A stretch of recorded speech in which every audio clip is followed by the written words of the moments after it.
안녕하세요. 오늘도 사연살롱을 찾아주셔서 감사합니다. 결혼을 앞두고 있는 30대 예비신부예요. 결혼 준비로 한창 바빠야 할 저는 한동안 소송 준비로 눈코 뜰 새 없이 바빴어요. 남도 아닌 제 오빠를 상대로 말이죠. 저희 남매는 제가 7살, 오빠가 9살이던 무렵 아빠가 사고로 돌아가시고 엄마의 보살핌으로 자랐어요. 안 그래도 빠듯한 형편에 하루아침에 가장을 잃었으니 생활이 오죽했겠어요. 그래도 저희 남매가 겪은 생활고는 엄마 아빠에 비하면 세 발의 피예요. 저희 엄마 아빠는 두 분 모두 부모님 얼굴을 모르세요. 친척집을 전전하며 살다가 학교도 제대로 못 마친 상태로 서울로 상경해 사회생활을 시작하셨죠. 배움이 짧으니 번듯한 직장은 꿈도 못 꾸고 몸으로 때우는 힘든 일만 하면서 사셨어요. 그렇게 성인이 된 두 분은 아빠는 카센터에서 일을 하고 있었고 엄마는 입주 도우미로 있던 차에 지인의 소개로 만나 가정을 이루게 됐어요. 유일하게 제 기억에 남아있는 아빠 얼굴도 얼굴에 온통 시커먼 기름을 묻힌 모습이죠. 평생 가족에 굶주려 있던 아빠는 가족을 먹여 살리기 위해 정말 열심히 일하셨어요. 하지만 카센터를 차리려고 모은 돈을 친구한테 사기당해 모두 날리자 술에 빠져 사셨죠. 사고가 있던 그날도 술에 취해 밤거리를 헤매시다 뺑소니 차에 치여 그만 하늘나라로 가셨고요. 저희 엄마 아빠는 한글을 모르세요. 요즘 세상에 글 모르는 사람이 어딨냐 생각하시겠지만 살아온 인생이 그런 걸 어떡하겠어요. 그저 이름 석자만 그림처럼 외워 쓰는 정도예요. 저도 사실 이런 걸 알게 된 건 유학을 준비하던 10년 전쯤이에요. 당시 유학 자금을 벌기 위해 정신이 없던 저는 집에다 중요한 서류를 빼놓고 오는 바람에 엄마한테 가져다 달라고 전화를 했었죠. 그런데 엄마가 화만 내시곤 바쁘다시며 못 갖다 주신다는 거예요. 그럼 집으로 퀵을 보낼 테니 서류만 전해달라고 하자 그제야 글을 모른다고 하시더군요. 거짓말인 줄 알았어요. 아니 어떻게 글을 모르고 살면서 지금까지 안 들킬 수가 있었지? 저는 납득이 안 됐죠.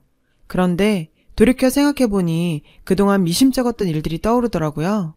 엄마 수첩에는 전화번호 옆에 이름 아닌 알 수 없는 문자 같은 게 그려져 있었거든요. 전 엄마가 악필이라 흘려 쓴 거구나 생각했는데 그게 아니었던 거예요.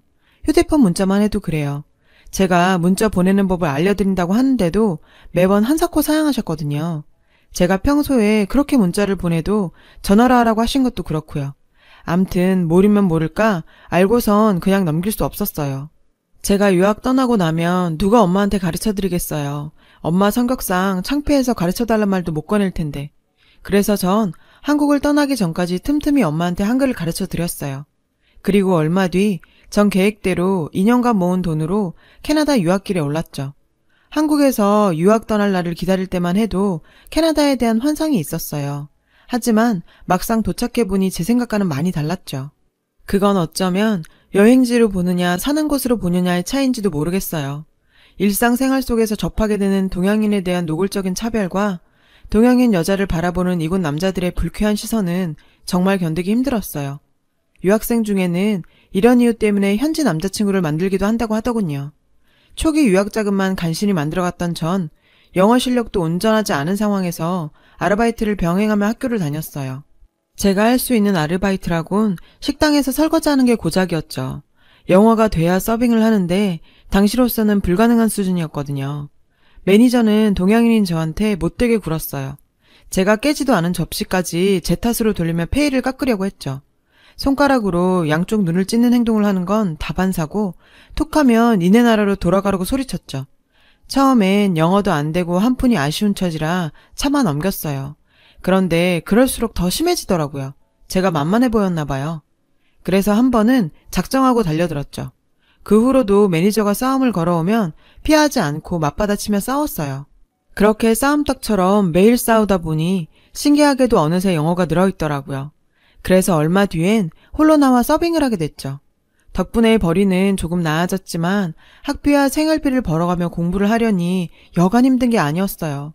게다가 돈이 없어 제대로 챙겨 먹지 못하는 상태에서 몸은 육체노동으로 늘 지쳐있고 일과 공부 둘 다 하려니 시간이 없어서 늘 잠에 취해 있는 나날이 이어졌죠. 이렇게 살아서 뭐하나 싶어 절망에 빠져있던 어느 날 결국 강의실에서 나오다 쓰러지고 말았어요. 그런 절 들쳐업고 병원으로 달려가 준 사람이 지금의 제 남편이에요. 남편이 그러더라고요. 쓰러진 널 업었는데 너무 가벼워서 가여웠다고 말이에요. 영양실조에 수면 부족이었어요. 당시 저와는 안면만 있었을 뿐 아무 사이도 아니었던 남편은 그날 이후 제가 몸을 추스릴 때까지 제 곁을 지켜줬어요. 그리고 태어난 지 얼마 안 돼 동거를 시작했죠. 처음엔 전 동거를 반대했어요. 그게 그렇잖아요. 우리나라 정서상 미혼 남녀가 동거를 한다고 하면 안 좋게 보는 거. 하지만 남편은 완강했어요. 저를 혼자 놔두면 언제 또 쓰러질지 모른다면서 말이죠. 그러면서 이렇게 말했어요. 그날 쓰러진 널 업고 달리면서 생각했어. 내가 무사히 깨워주기만 한다면 난 널 영원히 지켜주겠다고. 난 내가 한 약속을 지키고 싶어. 그러게 해줘. 그 순간 언어도 다르고 머리색도 눈 색깔도 다른 이 남자가 마치 예전부터 알고 있던 가까운 사람처럼 느껴졌어요. 지금 내가 이 사람을 놓치면 저는 영영 이런 남자를 만날 수 없을 것 같았죠. 그래서 동거를 하자고 했어요. 함께 살아보니 동거가 제가 생각했던 것처럼 불순한 이미지는 아니더라고요. 남편 부모님도 오셔서 함께 지내다 가시기도 하고 남편이 없는 사이 제가 아플 땐 시어머니가 오셔서 간호도 해주시고 서로의 지인들을 불러서 파티도 하고 이건 마치 혼인신고만 안 했을 뿐 일반적인 결혼 생활과 똑같았어요.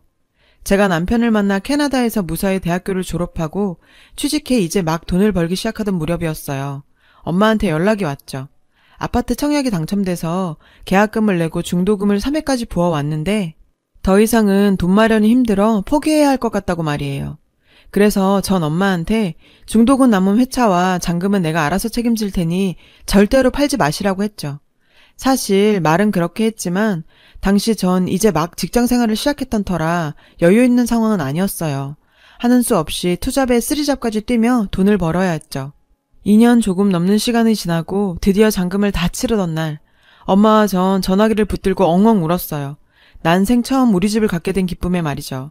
그리고 얼마 뒤 갑작스러운 오빠의 결혼 소식이 들렸어요. 속도 위반 결혼이라 신부가 배 부르기 전에 치러야 한다고 부랴부랴 잡힌 결혼식이었어요.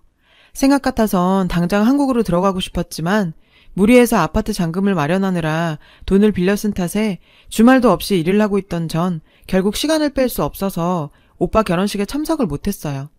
오빠랑 새언니한테 너무 미안해서 얼마 뒤 조카가 태어났을 땐 신상용품부터 돌쟁이 옷, 장난감까지 모두 준비해서 한국에 보내줬어요. 그걸 시작으로 한국 엄마들 사이에서 인기 있다는 캐나다 제품들을 사서 새언니한테 보내는 게 원래 행사처럼 돼버렸고요. 나 대신 우리 엄마를 돌봐주는데 이 정도 못하겠어요. 그런데 이게 다 헛짓이었더라고요. 이때까지만 해도 전 오빠 내외가 엄마를 모시고 사는 줄 알았거든요. 그런데 이번에 한국에 들어와 보니 아니더라고요. 저랑 남편은 엄마 생일에 맞춰 서프라이즈 방문을 하기로 계획했죠. 그래서 따로 연락 없이 아파트로 향했는데 집에 아무도 없는지 벨을 눌러도 반응이 없더라고요. 휴대폰으로 전화를 해도 안 받으시고요. 그래서 오빠한테 전화를 했는데 엄마? 엄마 집에 계시지. 근데 왜? 집에 없어. 나 지금 집 앞이야. 집 앞이란 말에 오빠는 엄청 놀라더라고요. 근데 반가워서 놀란 사람이 아니라 뭐 훔쳐먹다 걸린 사람처럼 말이죠. 그제야 오빠는 순순히 불기 시작했어요. 현재 그 아파트에선 오빠 내외만 살고 있다고 말이죠. 오빠가 직장도 변변치 않고 새언니에 비해 학벌도 딸려서 안 그래도 사돈어른은 오빠를 탐탁지 않게 여기셨대요.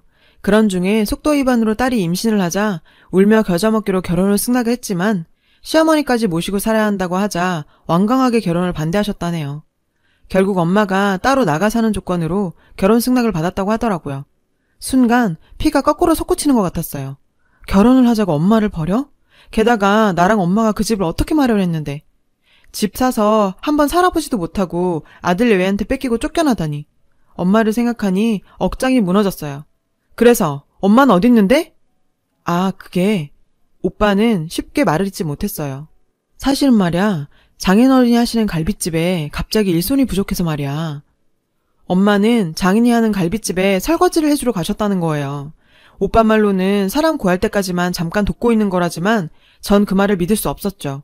오빠가 알려준 주소대로 찾아가 보니 주방 뒤편에 쭈그리고 앉아 설거지하고 있는 엄마가 있었어요. 전 차마 엄마를 부를 수 없었어요.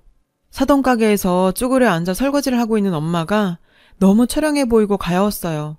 눈물이 하염없이 흘러내렸어요. 가슴이 먹먹해서 주먹으로 가슴팍을 치는데 그 소리에 엄마가 뒤돌아봤어요. 엄마. 정은아, 내가 어떻게 여길. 엄마는 절 보고는 죄 지은 사람처럼 손가락을 바들바들 떨며 뒷걸음질 쳤어요. 제 옆에 있는 남편을 보고는 놀라서 얼굴을 돌리시더라고요.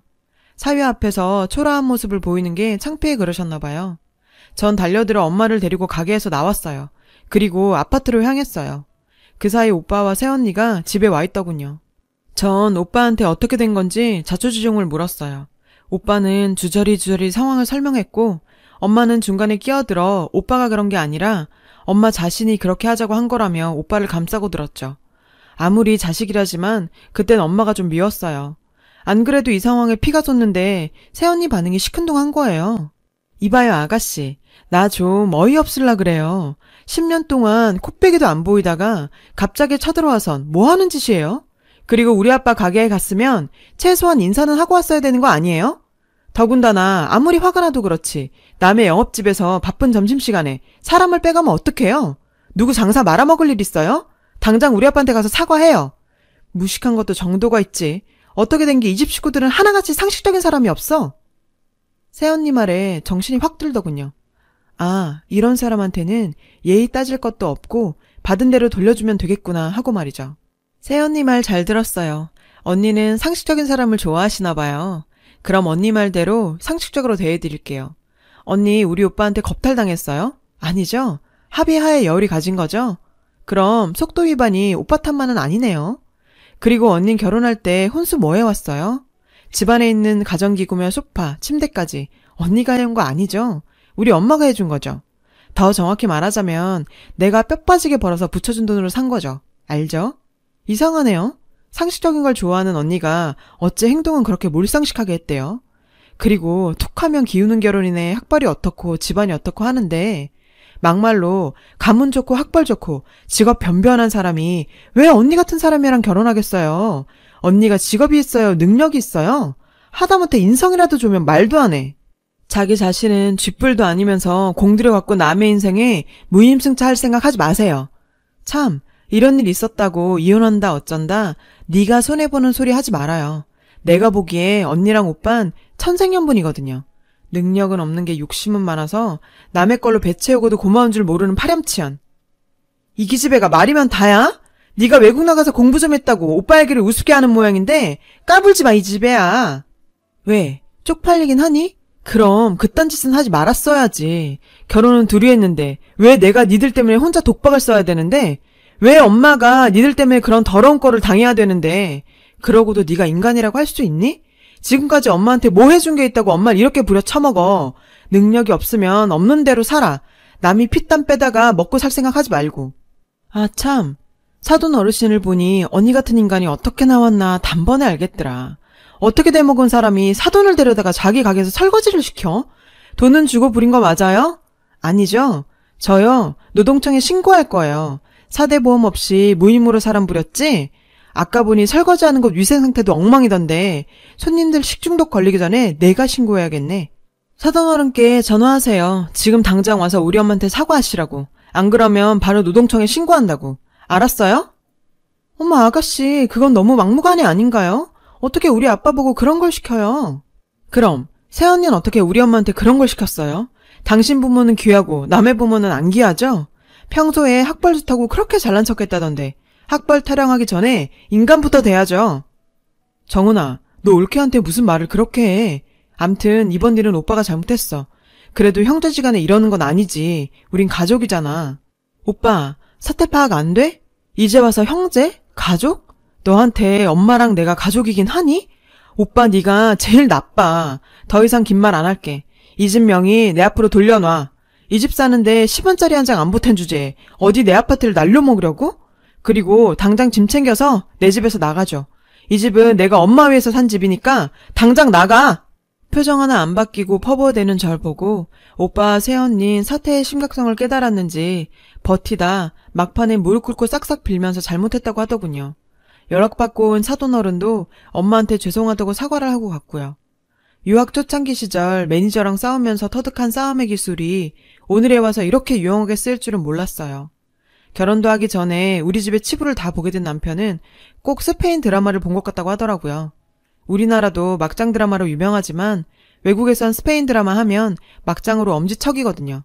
남편한텐 정말 창피했어요. 이런 꼴 보이려고 데려온 건 아닌데 그나마 언어가 통하지 않아 자세한 내막 전달이 안 된 건 다행 중에 다행이에요. 그리고 드디어 결판이 났어요. 오빠 새언니가 아파트 명의를 돌려주지 않아서 아파트 명의 변경 부동산 소송을 진행 중이었는데 제가 승소했어요. 하긴 처음부터 말도 안 되는 소송이었죠. 그리고 저희는 결혼하고 한국에서 몇 년간 살기로 했어요. 그동안 고생만 해온 엄마랑 몇 년만이라도 여유롭게 살아보고 싶었거든요. 다행히 전 한국에서 새 직장도 얻었고 남편은 회사에서 재택근무 승인을 받아서 다음 달 한국으로 들어오기로 했어요. 오빠네랑은 인연을 끊고 살기로 했어요. 사돈어른이 이혼을 시키네 마네 말이 많았다는데 소녀딸을 생각해서 참았다고 하더라고요. 대신 그 집에서 머슴처럼 살게 됐다나 봐요. 전 아직도 오빠가 엄마한테 한 짓을 용서할 수가 없어요. 엄만 글쎄요. 내색은 안 하시지만 속으론 많이 걱정하시겠죠. 몇 년 뒤 제가 캐나다로 돌아가면 그땐 왕래하며 지내실 수도 있고요. 거기까지 제가 막을 순 없잖아요. 그건 엄마의 선택이니까요. 얼마 전부터 저희 엄마는 주부학교에 다니세요. 형편이 어려워서 학업을 진행하지 못했던 분들을 위한 학교라 엄마 연배분들도 많고 커리큘럼도 다양하고 좋더라고요. 진작 알았으면 좀 더 일찍 보내드리는 건데. 엄마는 책상에 앉아 수업을 받으려니 어린 시절로 돌아간 것 같아서 학교 가는 게 그렇게 좋으시대요. 봄 되면 소풍도 갈 거라고 어찌나 좋아하시던지. 초등학교 과정을 마치면 중고등 과정도 도전하시겠다고 학구열을 불태우세요. 오랜만에 한국에 돌아와 엄청난 일을 겪긴 했지만 그래도 엄마의 새 출발을 지켜볼 수 있어서 다행이었어요. 지금까지 제 사연 들어주신 여러분 감사합니다. 여러분 사연 댓글에 응원과 현명한 조언 부탁드려요. 좋아요와 구독은 저에게 큰 힘이 됩니다. 오늘도 좋은 일 가득하세요.